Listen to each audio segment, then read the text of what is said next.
Salam alaikum. Bonjour. Aujourd'hui, je vais donner la deuxième partie de la solution de cet examen de SMPC, session ordinaire, année 2020-2021.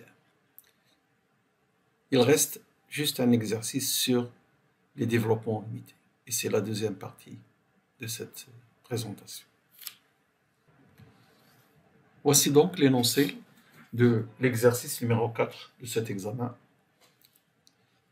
Alors, question classique, rappeler les développements limités de certaines fonctions usuelles.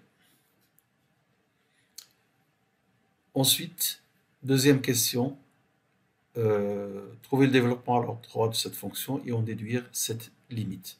Alors, je commence par la première question, évidemment. Nous allons rappeler les développements de exponentielle de x, avec lequel nous allons trouver les développements de SH de x, sinus hyperbolique et cosinus hyperbolique. Et enfin, je donne aussi le développement de log de 1 plus x. Exponentielle de x, alors on précise à l'ordre 3. C'est bien ça dans l'énoncé. Voilà, à l'ordre 3.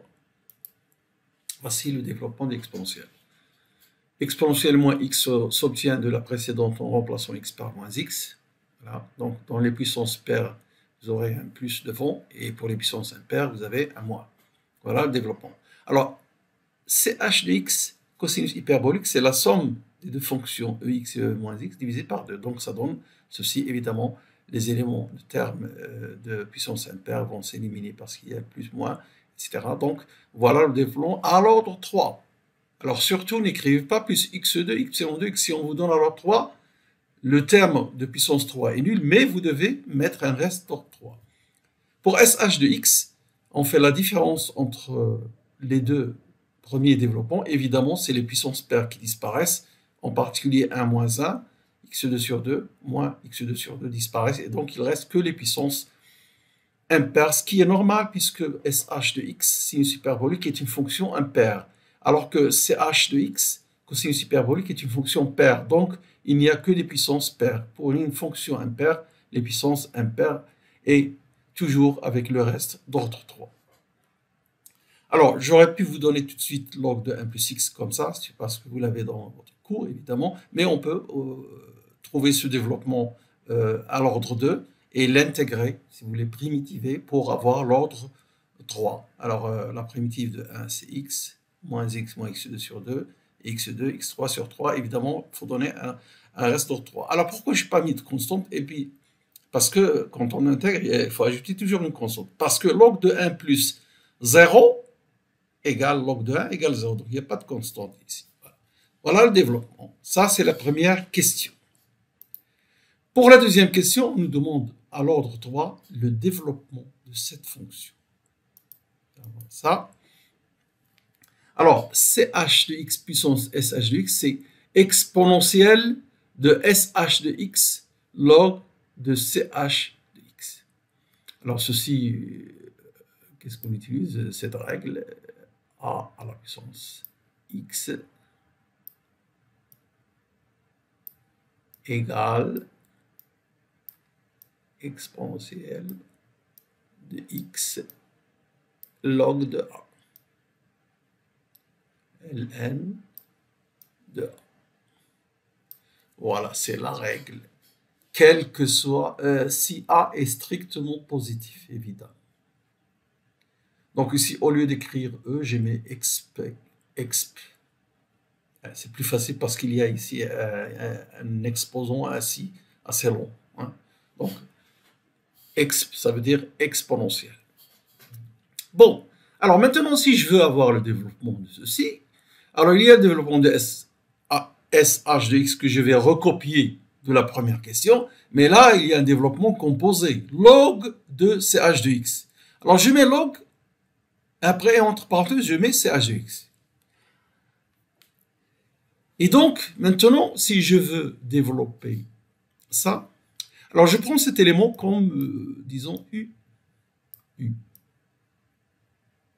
qui tend vers 0. Donc, je suis toujours au voisinage de 0 et je cherche le développement. Qu'est-ce que je fais? Je vais juste remplacer dans le développement de disons, log de 1 plus u, hein, qui est ici, hein, même si je l'écris en x, donc log de 1 plus u, c'est u moins u2 sur 2 plus u3 sur 3, etc. Bon. Donc ici, ce sera u, donc x2 sur 2, moins u2 sur 3, moins u2 sur 2, pardon, moins u2 sur 2, mais si je mets le u2, ça va me donner une puissance 4, et moi je cherche des développements à l'ordre 3. Alors là, les puissances 4, je vais toutes ces puissances supérieures à 3, je vais les mettre dans ce reste. Puisque la puissance suivante de u me donne un x4, un x4, c'est pas la peine de continuer. Donc je m'arrête là. Ce u, et voilà, développement à l'ordre 3. Les puissances suivantes, elles ne sont pas négligeables, elles vont rentrer dans le reste. Alors cette fois-ci, je vais faire la multiplication entre ça et ça. Et je ne garde que les puissances inférieures ou égales à 3. X fois x2 sur 2 donne x3 sur 2.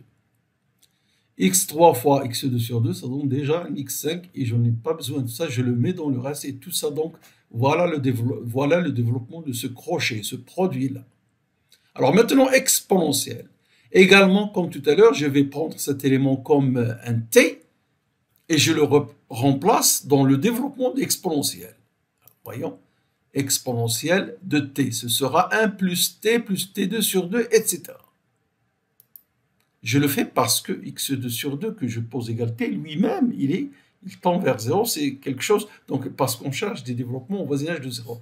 Alors si je mets un plus t, déjà on est à la puissance 3. Si j'ajoute t2 sur 2, ça va déjà être une puissance 6, et donc tous les puissances 6 de x et supérieurs vont être dans le reste. Voilà le développement de cette fonction. D'accord? Bon, alors maintenant, on me demande dans la troisième question la limite de cette fonction. Alors je prends ch de x à la puissance sh de x, ch de x, cosinus hyperbolique de x à la puissance sinus hyperbolique de x. Je le mets ici, son développement, je l'écris, et je retranche le 1.